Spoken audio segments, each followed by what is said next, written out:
Had a great day yesterday. Had a lot of wonderful conversations regarding end time prophecy and what people's views are. And I am always extremely interested to hear viewpoints different from my own. I have to listen to my viewpoint all the time. So I love hearing other people's views, and I love to get down to the point where they're explaining it, even using verses and whatnot. And I was able to kind of have some of that yesterday as well. But I'm learning something. And what I'm learning is, well, let's back up.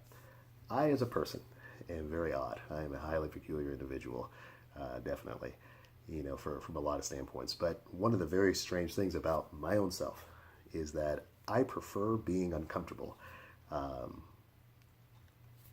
If I'm in a group, I am very afraid of being in a situation where everybody looks at the situation exactly the same. Because that's how a bubble works. You're saying the same thing this guy's saying, and all you ever hear is the same thing that you believe all the time. That's an extremely uncomfortable situation. That is not a situation I like to be in at all. Most people prefer that.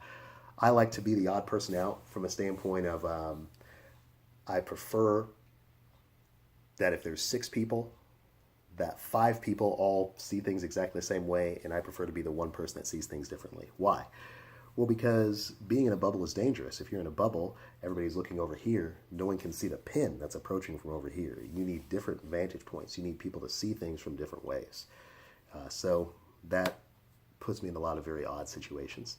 And that's probably why I'm fine with going to church with people that don't believe me regarding prophecy. I like listening to their stances, even though I disagree with them. I like to listen to how other people process thought. I'm one of those weird people that can listen to NPR, on the radio, but also listen to Glenn Beck, or can listen to Rush Limbaugh, but also watch Rachel Maddow. And what I notice is that people aren't really made like that, generally speaking. I think of my sister, if she even listens to 3 seconds of O'Reilly, my gosh, she's ready to tear the television to pieces, and that's really more typical of humanity. So I'm learning and I'm growing. Reading a pretty good book right now called The Righteous Mind, where this guy kind of deals with this funny problem of the emotions of people.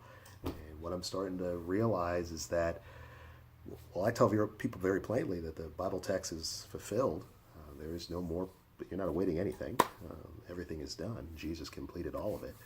They don't really understand how that could be, but most importantly, they do not agree with me emotionally, which means that everything that I say from a logical standpoint, the reason it falls on deaf ears is because they don't agree emotionally. So I'm trying to learn how to move the emotions of people, how to work from the emotional makeup of people, and it's a very odd area that I've kind of wandered into, but that's the direction that we are going, so that's how I'm rolling with it. Why did I make this video? I made this because I am beginning to notice that people have strong emotional attachment to their prophetic view, and it may seem really stupid to you that I didn't really realize this, but that's what it is. That's really, I think, the reason why people aren't having. That's why we can't really have reasonable conversations about the prophecies.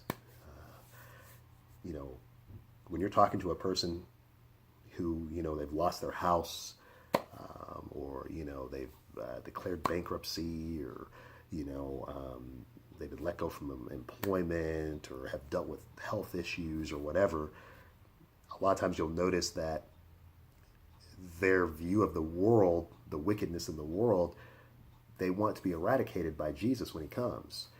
And these are reasonable feelings. I think that's a good way of putting it. But these are separate from what the Bible is discussing. The biblical text is discussing a separate event that's been fulfilled for 2,000 years. It's over. That is a very difficult, very different emotional view, I guess you could say. If your hope is in Jesus coming to fix what you deem to be wrong with the world today, and the wickedness that you see in the world, and you're waiting Jesus to come and fix it, that emotion is going to be difficult. That's going to be difficult to overcome, I think. And I can see why people reject what I'm saying.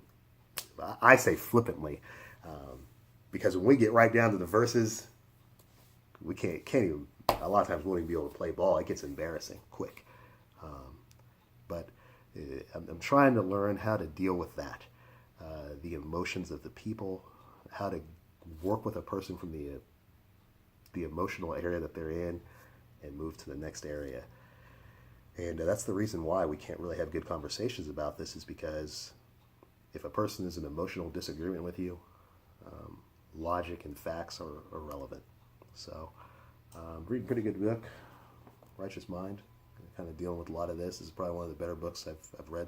This is the best book I've read so far this year, I would say. Does a great job of explaining how the humans, how we think, how emotions work, and that's really where I am. This is a very odd video. I kind of feel a little bit uncomfortable with this video in general, but yeah, it's just something I'm noticing. If a person is trying to have a conversation with another individual regarding prophecy, and that person believes the events are in the future, I really had never considered how strong most people's emotional attachment is to the return of Jesus in the future. And I've probably hurt a good amount of people, maybe, through things I've said, even though they're true, But like, what does the ancient wisdom say? That pleasant words are often untrue, and true words are often unpleasant. So that's kind of how I feel about it. But yeah, I'm working on it, trying to figure out where to go forward as far as channel videos and even posts and everything, because this problem of the emotional attachment individuals have to the prophetic stance is probably the most significant thing. We've got to deal with that first, because unless we can get the emotional area dealt with, the logics, the facts, the passages, the verses, it doesn't mean anything. They'll always come up with completely crazy different ways of fighting the stance, which really they don't make any sense. But when you consider that the emotional attachment to those views is very strong, I can understand why people feel like how they do. So anyway, kind of a rant, but yeah, there it is. See you guys.